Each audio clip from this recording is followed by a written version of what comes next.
நான் பெண்ணு பாத்தீங்கன்னா நம்ம அராஜக ஆட்சி ரொம்ப ஒரு கிளீனா ஒரு இது போட்டிருக்காங்க. காவல்துறையை அவிழ்த்து விட்ட ஸ்டாலின் இனி என்ன வேண்டுமானாலும் செய்யலாம். என்ன காவல்துறையை அவிழ்த்து விட்ட ஸ்டாலின் எதை பாத்தீங்கன்னா பாருங்க, இவங்க காவல்துறைய என்ன சொல்லும் போது ரொம்ப வெளிப்படையா சொல்றாங்க. ஒரு வீடியோ போற பாருங்க.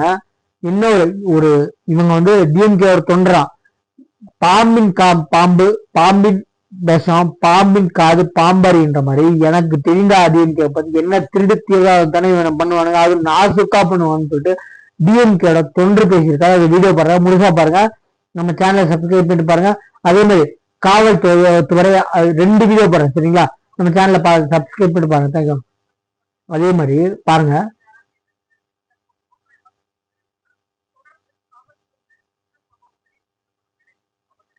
உதயநிதி வரன்றாரு, ஸ்டாலின் வரன்றாரு, ஒரு குடும்பத்தில் இல்லைங்க அவனு கட்சிக்காரங்க அங்க நின்னுக்கிறாங்க. அது ஜெனரேட்டர் பக்கத்துல போய் நின்னுனா பண்ண போறாங்க. தண்ணி எடுக்க சொல்றதுதான் ஆளு, மத்தபடி ஒன்னுக்கு ஆள் இல்லையா. நேரத்துலாம் கட்சி ஆரம்பிச்சா விஜய் அவன் கொடுத்துட்டு போறான் எல்லாத்தையும், எல்லாமே பிஸ்கெட் பாக்கெட்ல இருந்து கொடுத்துட்டு போறான். 4000 கோடினாங்க, அந்த 4000 கோடி இந்த தண்ணியில தான் போய் நிற்குது. பாத்தீங்கன்னா தெரிஞ்சது, அது காவல தான் சார் போய் நிற்குது. அது சொல்றது எதுவுமே இல்லை சார். 4000 கோடின்றது தண்ணியில தான் போய் நிற்குது. ஆனா அது ஒழுங்கா யாரும் பண்ணாங்களா இல்லையன்றதான் தெரியல. ஆனா நாங்க வருஷம் கஷ்டப்பட்டு சார், இது ஒரு தீர்வு வேணும் சார். அது எங்க தளபதி வந்தா நடக்குமான்றது எங்களுக்கு கன்ஃபார்ம் தெரியும். தளபதி வருவாரு, இதை செய்வாரு, அவர் கோரிக்கை வைக்கிறாரு. தளபதி இது உங்களுக்கு கேக்குதுன்னு நினைக்கிறேன். நீங்க ஃபர்ஸ்ட் இந்த ஏரியா வரணும், இதை செய்யணும் எங்களோட ஆசை. நீங்க வருவீங்க சொல்லி 4000 கோடி பணம் வந்தது, வாங்கினாங்கன்னு எல்லாமே பேப்பர் நியூஸ் எல்லாம் படிச்சோம். ஆனா நாங்க பாதிக்கப்பட்டவங்க பாதிக்கப்பட்ட மாட்டாங்கிறோம். எங்களெல்லாம் பார்த்தாவே உங்களுக்கு தெரியும், எதுவும் எந்த நன்மையும் இங்க வந்ததும் கிடையாது. வேசார்படி பகுதி, கனிகாபுரம் பகுதி, புளியாந்தோப்பு பகுதி, இந்த சைடெல்லாம் நாங்க பாதிக்கப்பட்டு சுடுகாட்டுக்கே போறோம். இது வரைக்கும் எங்களுக்கு எந்த நன்மையும் கிடைச்சது கிடையாது. இதான் உண்மை.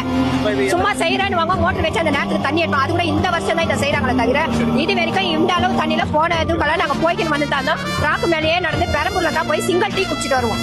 அந்த அளவுக்கு இங்க தண்ணி, ஏன்னா இதை நீங்களே பாத்துருப்பீங்க, படகு வச்சுதான் இங்க வருவோம். அந்த அளவுக்கு நாங்க தண்ணியில இன்னமும் பாதிக்கப்பட்டு தரோம். எந்த ஆட்சி வந்து இந்த இடம் சீர் பண்ணதா கிடையாது. பண்றேன்னு சொல்ல வேண்டியதுதான். அந்த நேரத்துக்கு ஒரு 1000 ரூபாய் தர, இதை பிரி தர, அதை பிரி தரேன்னு சொல்லிட்டு எங்களை இப்படிதான் ஒரே அமக்கலம்